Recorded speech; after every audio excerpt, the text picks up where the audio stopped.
الله أكبر.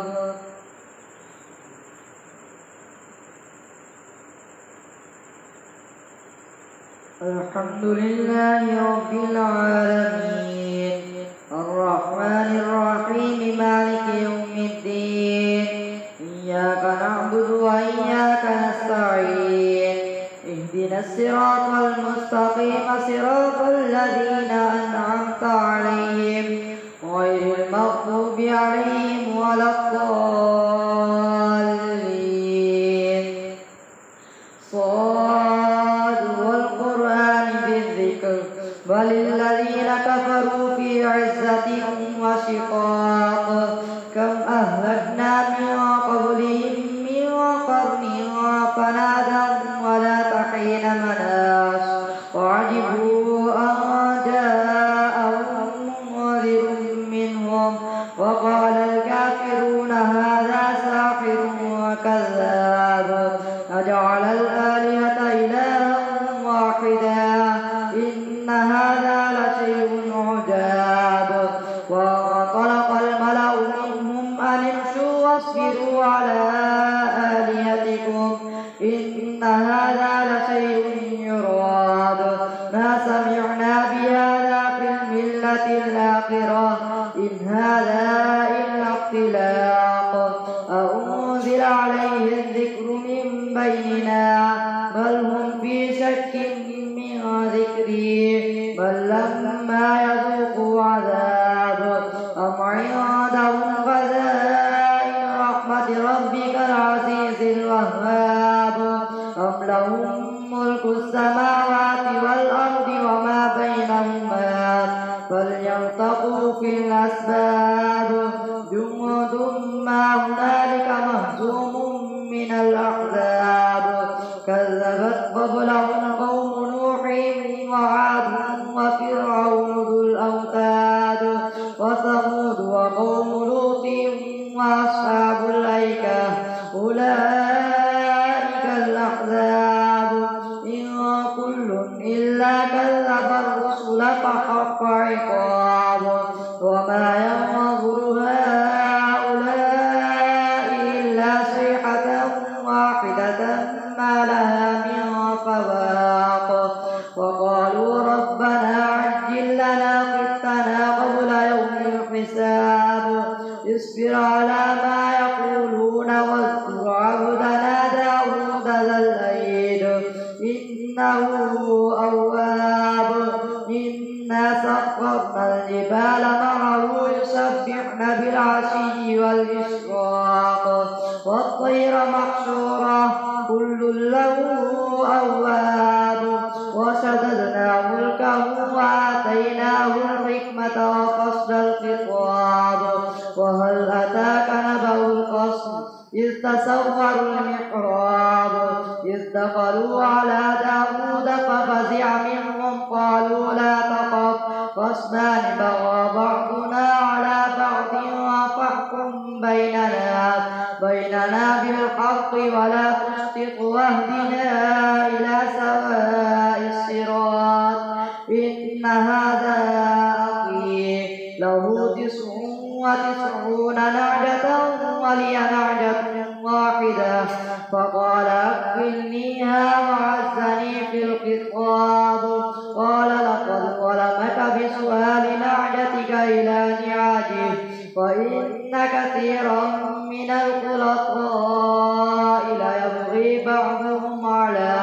على بعض إلا الذين آمنوا وعملوا الصالحات وقليل ما هم وظن داود أنما فتناه فاستغفر ربه وقر راكعا وأناب.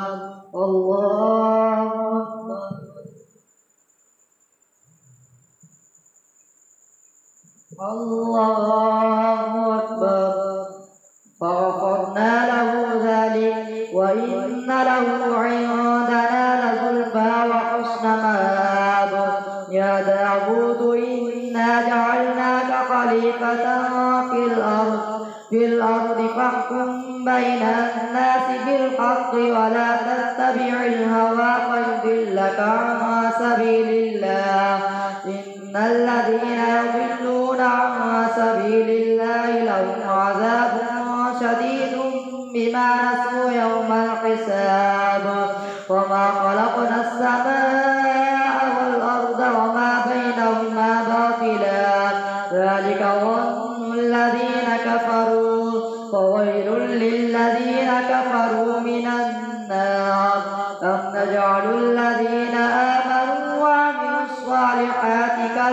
المفسدين في الأرض أم نجعل المتقين كالفجار كتاب أنزلناه إليك مبارك ليدبروا آياته وليتذكر أولو الألباب ووهبنا لداود سليمان نعم العبد إنه أواب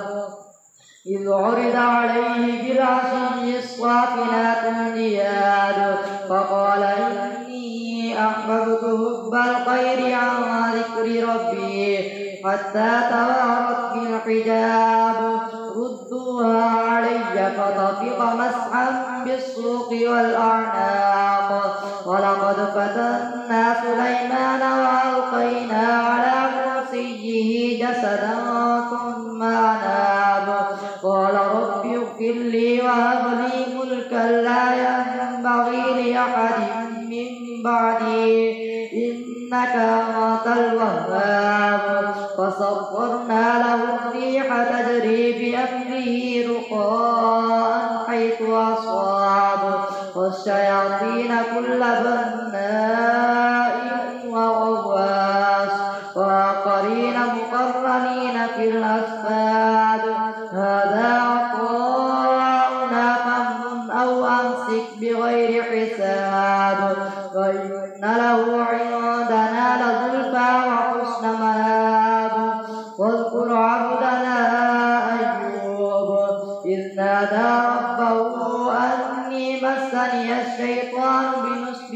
وعذاب اركض برجلك هذا مغتسل بارد وشراب ووهبنا له أهله ومثلهم معهم رحمة منا وذكرى لأولي الألباب وخذ بيدك ضغطا فاضرب به ولا تحنث إنا وجدناه صابرا نعم العبد إنه أواب واذكر عبادنا إبراهيم وإسحاق ويعقوب أولي الأيدي والأبصار إنا أخلصناهم بخالصة ذكر الدار وإنهم عندنا لمن المصطفين الأخيار واذكر إسماعيل واليسع وذا الكفل وكل من الأخيار هذا ذكر وإن للمتقين لحسن مآب جنات عدن مفتحة لهم الأبواب متكئين فيها يدعون فيها بفاكهة كثيرة وشراب وعندهم قاصرات الطرف أتراب هذا ما توعدون ليوم الحساب إن هذا لرزقنا ما له من نفاد هذا وإن للطاغين لشر مآب جهنم يصلونها فبئس المهاد هذا فليذوقوه حميم وغساق وآخر من شكله أزواج هذا فوج مقتحم معكم لا مرحبا بهم إنهم صالوا النار قالوا بل أنتم لا مرحبا بكم أنتم قدمتموه لنا فبئس القرار قالوا ربنا من قدم لنا هذا فزده عذابا ضعفا في النار وقالوا ما لنا لا نرى رجالا كنا نعدهم من الأسرار اتخذناهم سخريا أم زاغت عنهم الأبصار إن ذلك لحق تخاصم أهل النار الله أكبر سمع الله لمن حمده الله أكبر الله أكبر الله أكبر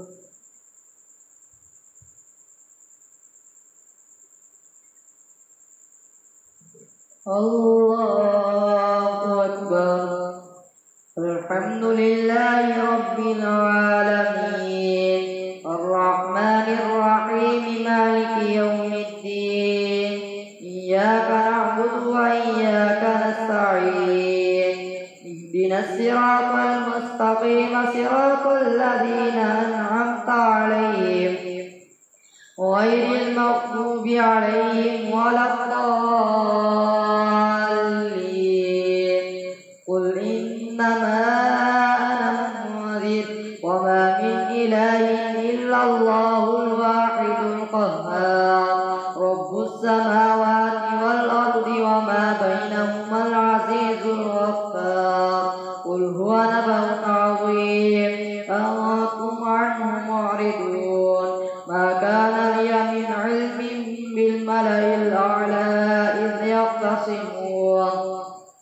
إن يوحى إلي إلا أنما أنا نذير مبين إذ قال ربك للملائكة إني خالق بشرا من طين فإذا سويته ونفخت فيه من روحي فقعوا له ساجدين فسجد الملائكة كلهم أجمعون إلا إبليس استكبر وكان من الكافرين قال يا إبليس ما منعك أن تسجد لما خلقت بيدي أستكبرت أم كنت من العالين قال أنا خير منه خلقتني من نار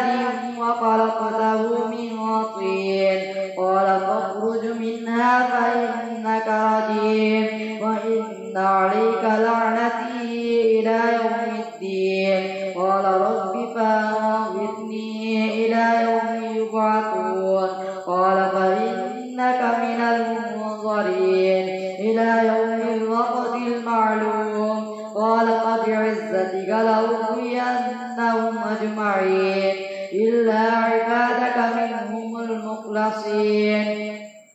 قال فالحق والحق أقول لأملأن جهنم منك وممن تبعك منهم أجمعين قل ما أسألكم عليه من أجر وما أنا من المتكلفين إن هو إلا ذكر للعالمين ولتعلمن نبأه بعد حين تنزيل الكتاب من الله العزيز الحكيم إنا أنزلنا إليك الكتاب بالحق فاعبد الله مخلصا له الدين ألا لله الدين الخالص والذين اتخذوا من دونه أولياء ما نعبدهم إلا ليقربونا إلى الله زلفى إن الله يحكم بينهم فيما هم فيه يختلفون إن الله لا يهدي من هو كاذب وكفار لو أراد الله أن يتخذ ولدا لاصطفى مما يخلق ما يشاء سبحانه هو الله الواحد القهار خلق السماوات والأرض بالحق يكفر الليل على النهار ويكفر النهار على الليل وسخر الشمس والقمر كل يجري لأجل مسمى ألا هو العزيز الغفار خلقكم من نفس واحدة ثم جعل منها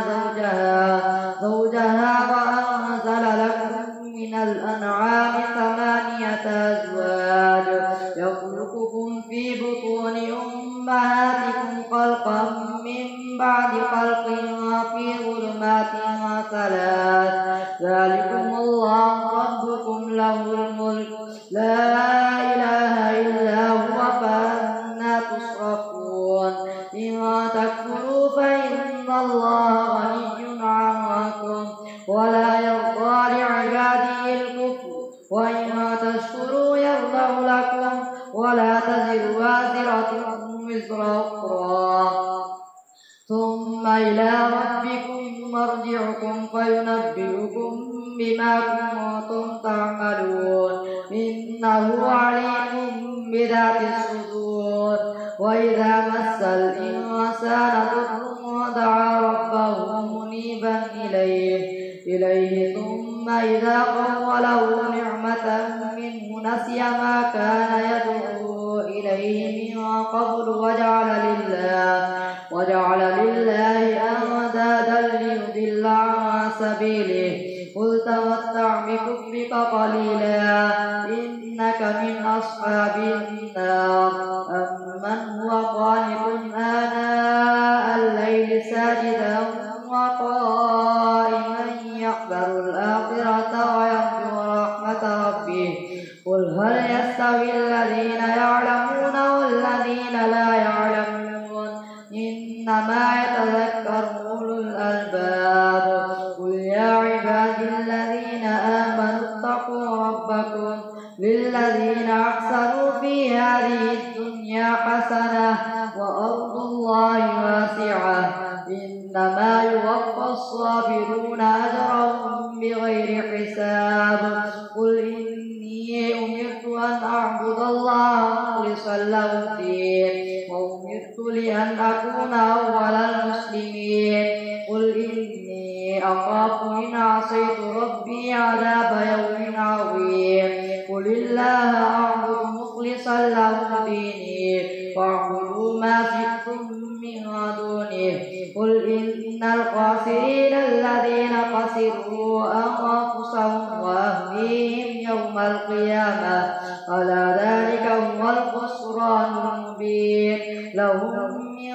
فوقهم ظلل من النار ومن تحتهم ظلل ذلك يخوف الله به عباده يا عبادي فاتقون والذين اجتنبوا الطاغوت أن يعبدوها وأنابوا إلى الله لهم البشرى فبشر عباد الذين يستمعون القول فيتبعون أحسنه أولئك الذين هداهم الله وأولئك هم أولو الألباب أفمن حق عليه كلمة العذاب أفأنت تنقذ من في النار لكن الذين اتقوا ربهم لهم غرف من فوقها غرف مبنية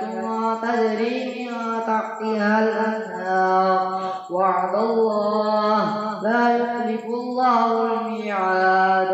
ألم تر أن الله أنزل من السماء ماء فسلكه ينابيع في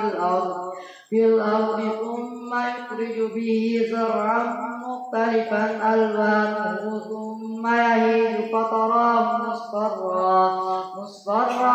ثم يجعله حطاما إن في ذلك لذكرى لأولي الألباب أفمن شرع الله صدره للإسلام فهو على نور من ربه فويل للقاسية قلوبهم من ذكر الله أولئك في ضلال مبين الله نزل أحسن الحديث كتابا متشابها مثانية تقشعر منه جلود الذين يخشون ربهم ثم تلين جلودهم وقلوبهم إلى ذكر الله ذلك هدى الله يهدي به من يشاء ومن يضلل الله فما له من هاد أفمن يتقي بوجهه سوء العذاب يوم القيامة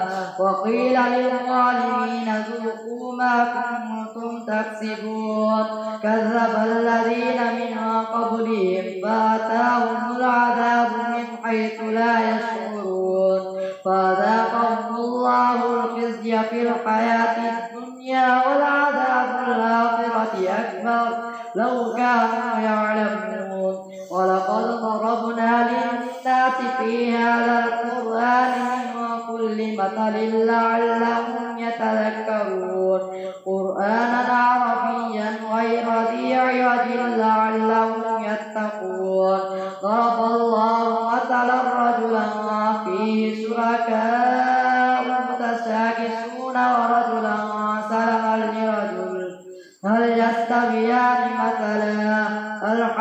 بالله بل أكثرهم لا يعلمون إنك ميت